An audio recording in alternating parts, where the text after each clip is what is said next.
बिस्मिल्लाहिर्रहमानिर्रहीम, अस्सलाम वालेकुम, वेलकम टू माय चैनल। क्या हाल है थोड़े जी तुम्हारा सबने जी बड़ा बड़ा वेलकम है। अस्सलाम वालेकुम। हमजा कहाँ जा रहे हो? हमजा न्यू क्लास में जा रहे हैं। आज हमजा का फर्स्ट डे है स्कूल का। आज फ्राइडे वाले दिन उन्होंने फर्स्ट डे रखा है और उसके बाद अब हमजा आप रमजान में जाएंगे, पता है आपको? जी ये जूते किस तरह के यहाँ पे पॉलिश करके, चलो शूज पहन लो। अच्छा भाई बच्चों को भेजेंगे स्कूल। अलीजा अस्सलाम वालेकुम कर दो। ऐसे करो, ऐसे। अस्सलाम वालेकुम।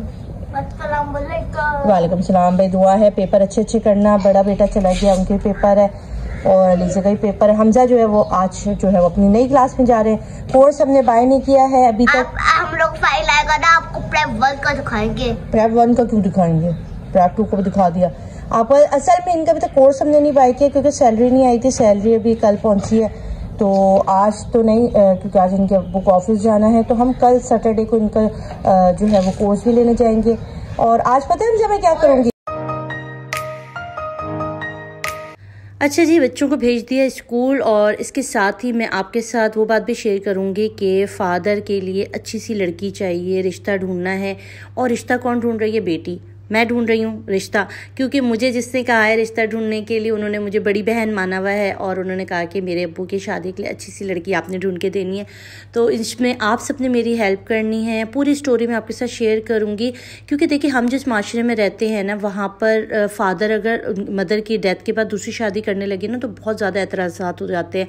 बच्चे ख़ास तौर पर इस चीज़ को एक्सेप्ट नहीं करते। सेकंड मदर को बच्चे बिल्कुल भी एक्सेप्ट नहीं कर पाते और वो बर्दाश्त नहीं कर सकते कि हमारे अब्बू ने दूसरी शादी कर लिया। मगर यहाँ पे सिचुएशन बहुत ही डिफरेंट है। आज की जो स्टोरी मैं आपके साथ शेयर कर रही हूँ, जो बात मैं आपके साथ शेयर कर रही हूँ, शायद आपको अजीब सी लगे, मगर एक बेटी अपने अब्बू के लिए रिश्ता ढूंढना चाहती है, उनकी शादी कराना चाहती है। और ये सब कुछ सुनने से पहले आप प्लीज़ मेरे चैनल को ज़रूर सब्सक्राइब कर दीजिएगा, लाइक कर दीजिएगा, शेयर कर दीजिएगा। आपका बहुत बहुत शुक्रिया क्योंकि मेरे चैनल पर आपको इस तरह की मोटिवेशनल स्टोरीज़ सुनने को मिलती रहती है। अच्छा, जिनका आज मैं आपके साथ स्टोरी शेयर कर रही हूँ, इनका नाम है रोज़ीना। और रोज़ीना ने मेरी कुछ स्टोरी वाली वीडियो जो मैंने आप ही लोगों की स्टोरी अपने चैनल पर शेयर की थी, तो उसको देख के उन्होंने कहा कि मैं आपके साथ अपनी स्टोरी भी शेयर करना चाहती हूँ। कुछ प्रॉब्लम्स हैं वो मैं आपके साथ शेयर करना चाहती हूँ और आप मेरी हेल्प करेंगी।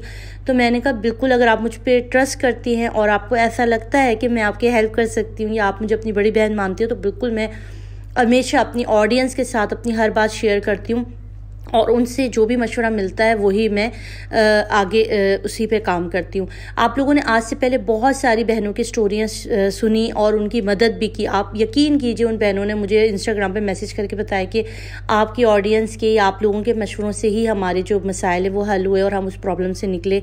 तो बहुत बहुत शुक्रिया। पहले तो आप सबकी मोहब्बतों का, जो बड़े गौर से मेरी स्टोरी सुनते हैं और फिर सुझाव देते हैं, बताते हैं, कोई रास्ता निकालते हैं। तो ये भी एक तरीके का सवाब है जो आप लोग इनडायरेक्टली एक वीडियो देखकर हासिल करते हैं। काफ़ी दिन के बाद स्टोरी लाई हूँ, बहुत अरसे के बाद स्टोरी लाई हूँ। आपको पता है मेरे चैनल पे बहुत ज़्यादा ऐसी वीडियोस है जिसमें आप ही की स्टोरी मैंने शेयर की थी, जो ख़वातीन मुझे इंस्टाग्राम पर आके अपनी स्टोरी सुनाती हैं। इसमें India, Pakistan, out of country बहुत सारी जगहों से लोग स्टोरी शेयर करते हैं। मगर बीच में मैंने इसलिए स्टोरी सुनाना छोड़ दिया था यार, क्योंकि सबके सब जो है ना बहुत ज़्यादा कंटेंट आ रहा था दूसरी शादी का। ज़्यादातर लोग जो ख़वातीन थी ना वो अपने हस्बैंड की दूसरी शादी की जो थी वो स्टोरी ला रही थी, जिस पर मुझे मेरी ही ऑडियंस में से काफ़ी सारे लोग कहते हैं हम बहुत डिप्रेस हो रहे हैं इन स्टोरी से कि जिसमें बार बार दूसरी शादी का। इसलिए मैंने रोकी थी और मैं चाहती थी कोई ऐसी स्टोरी आए जो मोटिवेशनल हो, जो वाकई हमारे माशरे को सुझाव दे, कोई अच्छाई दे। तो आज की स्टोरी मुझे ऐसी लगी कि वाकई बहुत ही ज़बरदस्त है और जिसको वाकई शेयर करना चाहिए कि एक बेटी अपने अब्बा के लिए दूसरी वाइफ ढूंढ रही है, तो ये बहुत अच्छी बात है। अच्छा, रोज़ीना की स्टोरी ऐसी है, ये भी एक छोटी सी लड़की है, कोई इतनी बड़ी एज की लड़की नहीं है। 20 साल इसकी एज है। पिछले साल इसकी शादी हुई है और पिछले साल इसकी मदर की डेथ हुई थी। अपनी स्टोरी किस तरह शेयर करती हैं, कहती हैं कि एक बहुत हैप्पी डे था, मेरी शादी होने वाली थी और रमज़ान के बाद मेरी शादी थी। तो रमज़ान से पहले हमने सोचा था कि हम अपनी शॉपिंग कंप्लीट कर लेंगे। तो अम्मा, मैं, ये 4 बहन भाई हैं। पहली बहन ये है, उसके बाद एक भाई है, फिर बहन और फिर भाई हैं। 4 बहन भाई हैं। घर में अब्बा और एक दादा रहते हैं। छोटी सी हैप्पी लाइफ है। अब्बा भी अच्छी एक छोटी गवर्नमेंट जॉब करते हैं, तो खाना पीना अच्छा खाता पीता, खाना घराना गया। तो ये लोग रहते हैं जी सियालकोट की फैमिली है ये।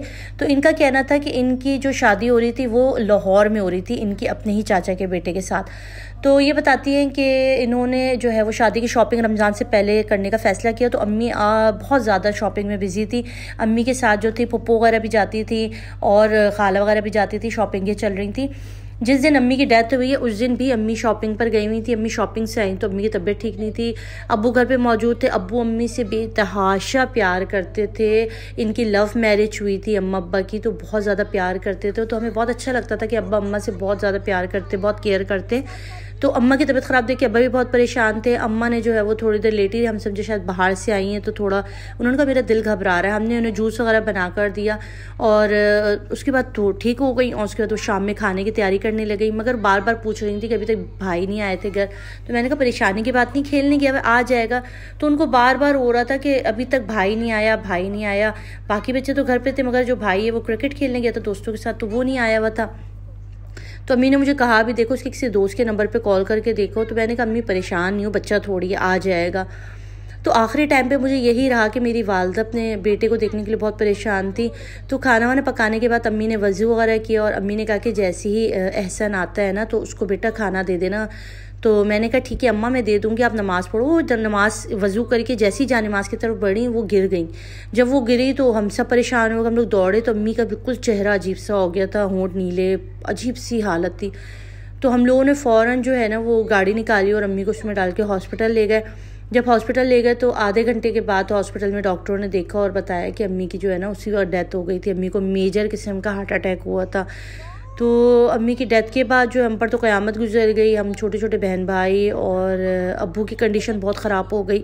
घर से जब माँ चली जाती है ना तो घर बिल्कुल बच्चे जो है ना वो अजीब से हो जाते हैं, क्योंकि अब्बू अपने आप को नहीं संभाल पा रहे थे। हम माँ के बगैर बच्चे नहीं, मैं समझती हूँ कि वो जो बच्ची कह रही थी ना तो मुझे वाकई लग रहा था कि वो सही कह रही है।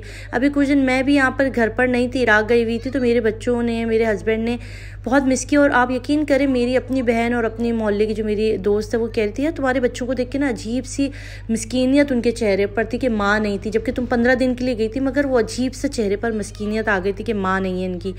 तो बाप चला जाता है ना तो माँ बाप बन के संभाल लेती है, मगर क्योंकि फ़ादर ख़ुद डिपेंडिंग होता है एक बीवी के ऊपर, तो इससे कहा कि मेरे अब्बू बहुत बुरी तरह टूट गए। वैसे ही उन्होंने लव मैरिज की थी और मेरे चाचा वगैरह आए, उन्होंने कहा कि हमने जो रमज़ान के बाद शादी का कहा है उसी डेट पर हम शादी करेंगे, क्योंकि जो मेरे हस्बैंड हैं उन्हें आउट ऑफ कंट्री जाना था, वो वहीं पर ही वो काम करते थे। तो बस इसके बाद ऐसा हुआ कि 1 महीने के बाद मेरी शादी कर दी गई। शादी के बाद जो है मैं 1 महीने ससुराल रही। जब मेरे हस्बैंड चले गए तो फिर मैं वापस अब्बू की तरफ आ गई कुछ दिन के लिए, महीनों के लिए। तो जब मैं आई तो मैंने देखा कि अब्बू की बहुत बुरी कंडीशन है। अब्बू की दाढ़ी बढ़ी हुई थी, अब्बू को अपने कपड़ों का होश नहीं, खाने का होश नहीं। छोटी बहन खुद वो 9 क्लास की स्टूडेंट थी, वो क्या घर संभालती। तो हमारे घर में बहुत परेशानियाँ हो गई। तो मैंने फ़ैसला किया कि मैं अब्बू की शादी कराऊंगी, मगर अब्बू की कंडीशन बिल्कुल भी ऐसी नहीं थी, वो बहुत ज़्यादा डिप्रेशन में थे। तो इस वजह से मैं उस वक्त तो 1 आध महीना रही, घर वर संभाला। फिर पप्पो वगैरह जो है वो आ जाती थी, चक्कर लगाती थी, घर को देख लेती थी, मगर एक घर में औरत का होना बेतहाशा ज़रूरी था।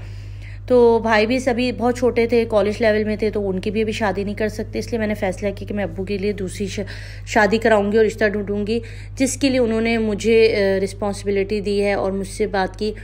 तो मैंने कहा बिल्कुल बेटा आपका ये फ़ैसला बेतहाशा अच्छा है अपनी फैमिली को संभालने के लिए, अपने अब्बू जी को संभालने के लिए। तो मेरे पास उनके अब्बू की तस्वीर भी है और उनका कॉन्टैक्ट नंबर वगैरह भी। अच्छा यहाँ पर वाइस और हफ्सा आई हुई थी यार कल, बहुत अच्छा लगा, मुझे बहुत प्यार करती है, अल्लाह पाक इसको सलामत रखे। ये आई हुई थी मेरी तबीयत पूछने के लिए, मुझे बहुत अच्छा लगा। मेरी मांस और आइसक्रीम भी लेकर आई थी कि आपको डॉक्टर ने आइसक्रीम खाने को कहा है। मैंने कहा बहन अब तो टकोर करने को कहा है, नमक वाला पानी पिलाने को कहा है। अच्छा दोपहर में हमने सिंपल से खाने बनाए थे, मेरी दोस्त से आई थी, उनके साथ खाना वाना खा लिया था। तो आप में से कोई भी इंटरेस्टेड है, जो भी इसके लिए अच्छा सा कोई रिश्ता कोई नज़र में आपके है, तो प्लीज़ मुझे इंस्टाग्राम पर ज़रूर मैसेज कीजिएगा, डिटेल मैं आपको वहीं दे दूँगी। तो बहुत अच्छा लगेगा मुझे अगर आप लोगों का सपोर्ट रहा, और प्लीज़ इनकी फ़ैमिली के लिए ज़रूर दुआ कीजिएगा। बहुत अच्छा लगता है इस तरह की बात कि इनकी बेटियाँ अच्छी हैं, पॉजिटिव सोचती हैं, वरना ज़्यादा ऐसा सोचती नहीं है। तो यहाँ भाई मैं रोज़ा खोलने बैठी हूँ और मैंने आज रोज़ा रखा था। जुम्मतुल मुबारक था, शाबान का आखिरी रोज़ा था, क्योंकि कल इंशाल्लाह हम सेहरी व्लॉग डालेंगे। सेहरी शुरू हो जाएगी आज पहले सेहरी करेंगे, तो उसकी भी फुटेज इंशाल्लाह कल व्लॉग बनाऊँगी। तो यहाँ मैंने रोज़ा खोला और खजूर से दही बड़े बनाए थे, चाय लस्सी और पेटीज ले आए थे। हस्बैंड पता नहीं ये क्या ले आए थे, उन्हें पता है कि मुझे मीठा पसंद है, मगर मैंने कहा मेरे दांतों को अभी मना है ये सब खाना, पर हल्की फुल्की अभी रमज़ान आ रहे हैं, आपसे रिक्वेस्ट है कि हल्की फुल्की चीज़ें खाएं और रमज़ान में अपना बहुत सारा ख्याल रखिएगा। अल्लाह पाक से बहुत सारी दुआ है रमज़ान की बरकतें रहमतें जो हैं वो आप लोगों को मिलें, और इस रमज़ान में आप लोगों के लिए बहुत सारी खैर की दुआएं, आपकी फ़ैमिली के लिए, जो लोग इस साल रमज़ान में नहीं हैं, हमसे बिछड़ गए हैं, जो चले गए इस दुनिया से, उनके लिए बहुत सारी दुआएं हैं। अल्लाह पाक इसकी भी मदर को अल्लाह ताला बहुत सारी जन्नतुल फिरदौस में जगह अता फरमाए। जिनके भी प्यारे इस दुनिया से चले गए उन सब के लिए बहुत सारी दुआएं। इस वक्त अलीज़ा दुआ करवा रही थी और मैं रोज़ा अफ्तार कर रही थी। रोज़े पर भी मैंने अफ्तार के साथ भी आप लोगों के लिए, आपकी फ़ैमिली के लिए, अपने तमाम यूट्यूब फैमिली के लिए, अपने रिश्तेदारों के लिए दुआ की परवरदिगार सबकी परेशानियाँ दूर कर मुझे दे इजाज़त। अल्लाह हाफ़िज़।